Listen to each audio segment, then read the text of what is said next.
Required ಏನೇನು ಬೇಕು ಅಂದರೆ ಫೋಕಸ್ ಇಡಬೇಕು. ನೀವು ಕಾಂಪಿಟೇಟಿವ್ ಎಕ್ಸಾಮ್ಸಲ್ಲಿ ಫೋಕಸ್ ಇದ್ದರೆ ಮಾತ್ರ ಸಕ್ಸಸ್ ಆಗೋಕ್ಕಾಗುತ್ತೆ.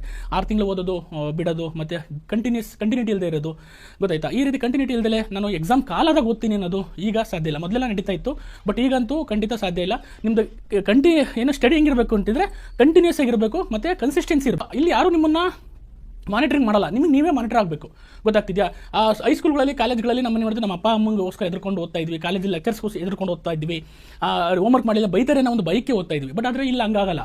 ಸೆಲ್ಫ್ ಡಿಸಿಪ್ಲಿನ್ ಇರಬೇಕು. ಯಾಕೆಂದರೆ ಸೆಲ್ಫ್ ಡಿಸಿಪ್ಲಿನ್ ಇಲ್ಲ ಅಂತಂದರೆ ನೀವು ಕಾಂಪಿಟೇಟಿವ್ ಎಕ್ಸಾಮ್ಸಲ್ಲಿ ಸಸ್ಟೈನ್ ಆಗೋಕ್ಕಾಗೋದಿಲ್ಲ, ಸಕ್ಸಸ್ ಆಗೋಕ್ಕಾಗಲ್ಲ. ಯಾಕೆಂತಂದರೆ ಇಲ್ಲಿ ಯಾರು ನಿಮ್ಮನ್ನು ಕರ್ಕೊಂಡೋಗಿ ಅದು ಇವನ್ ಕೋಚಿಂಗ್ ಸೆಂಟರ್ಗಳಾಗಿರ್ಬೋದು ಅಥವಾ ಮೆಂಟರ್ಸ್ ಆಗಿರ್ಬೋದು ಅಥವಾ ಯಾರೇ ಆದರೂ ನಿಮ್ಮನ್ನು ಪುಷ್ ಮಾಡ್ತಾರೆ ಅಷ್ಟೇ, ಒಂದು ಸಪೋರ್ಟಿಂಗ್ ಆಗ್ತಾರೆ. ಬಟ್ ಮೇಯ್ನ್ ಎಫರ್ಟ್ ಯಾರ್ದಿರಬೇಕು ಅಂತಂದರೆ ನಿಮ್ಮದೇ ಇರಬೇಕಾಗುತ್ತೆ.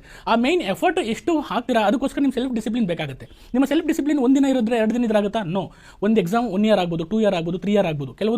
ಕೆಲವರು UPSC 6 ಅಟೆಂಪ್ಟಲ್ಲಿ ಪಾಸ್ ಮಾಡಿದ್ದಾರೆ. ಅಂದರೆ ಅಲ್ಲಿವರೆಗೂ ನಿಮ್ಮ ಸೆಲ್ಫ್ ಡಿಸಿಪ್ಲಿನ್ ಮೇಂಟೈನ್ ಮಾಡಿಕೊಂಡು ಬಿದ್ದು ಈಗ ಇಂಟರ್ವ್ಯೂವರೆಗೆ ಹೋಗಿ ವಾಪಸ್ ಕೆಳಗಡೆ ಬರ್ತಾರೆ, ಮತ್ತೆ 0ನೇ ಸ್ಟಾರ್ಟ್ ಮಾಡಬೇಕಾಗುತ್ತೆ. ಅದೇ